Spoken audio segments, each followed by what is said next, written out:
Dear students, welcome back to my channel. आज हम लोग क्लास 6 का subject English poem number 1.1 don't give up. Don't give up ये poem आज हम लोग रीड भी करने वाले हैं और उसको हिंदी में एक्सप्लेन भी करने वाले हैं, तो आपको ये पोएम अच्छे से समझ में आ जाएगी। तो ठीक है, चलो स्टार्ट करते हैं हम लोग। Don't give up. Don't give up का मतलब क्या है? हिम्मत मत हारो। डोंट गिव अप का मतलब है हिम्मत मत हारो। चलो स्टार्ट करते हैं। If you have tried and have not one, never stop for crying, all that's great and good is done just by patient trying. यदि आपने प्रयास किया है, यदि आपने कोशिश की है और जीत नहीं पाए, तो कभी रोना नहीं, और हमें धैर्य के साथ कोशिश करने से हमें संभव है कि हम जीत जाए।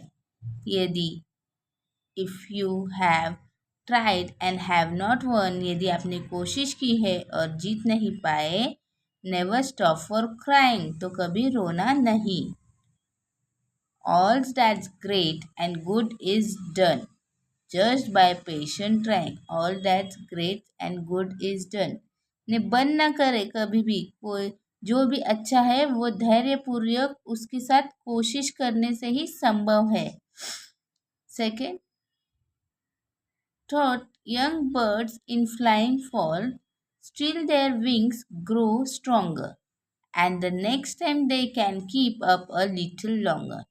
Thought, यदि यदि छोटी सी चिड़िया, छोटी सी पक्षी फ्लाइंग उड़ते समय अगर गिर जाती है, still their wings so sting their wings grow stronger.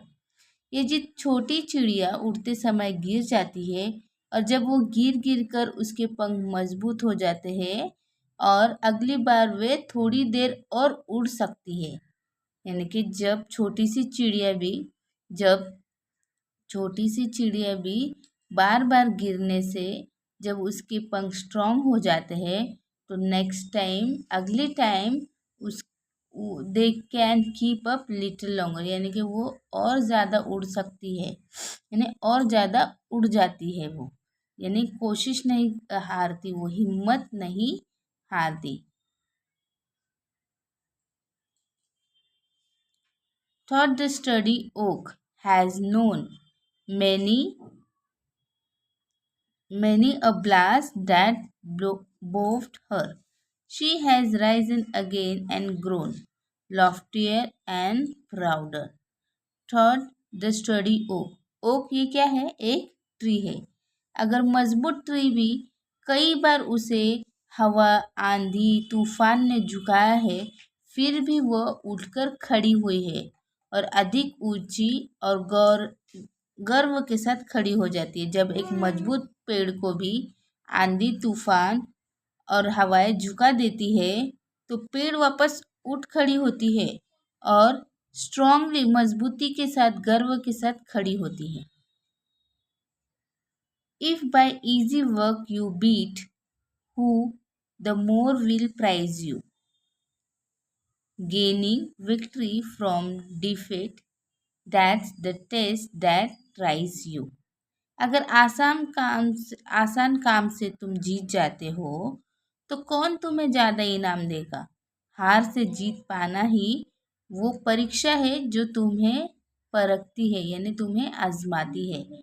If you easy work you beat, अगर आसान काम से तुम जीत जाओ, who who the more will prize you, कौन तुम्हें ज़्यादा इनाम देगा?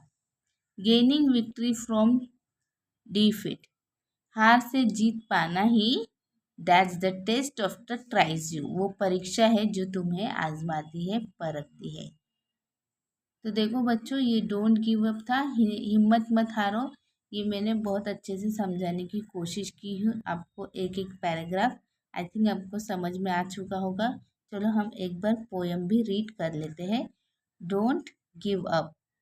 If you have tried and have not one, never stop for crying. All that's great and good is done judged by patient trying. Thought young birds in flying fall, still their wings grow stronger, and the next time they can keep up little longer.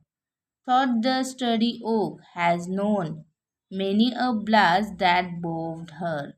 She has risen again and grown loftier and prouder. If by easy work you beat, who the more will prize you? Gaining victory for defeat, that's the test that tries you. Thank you.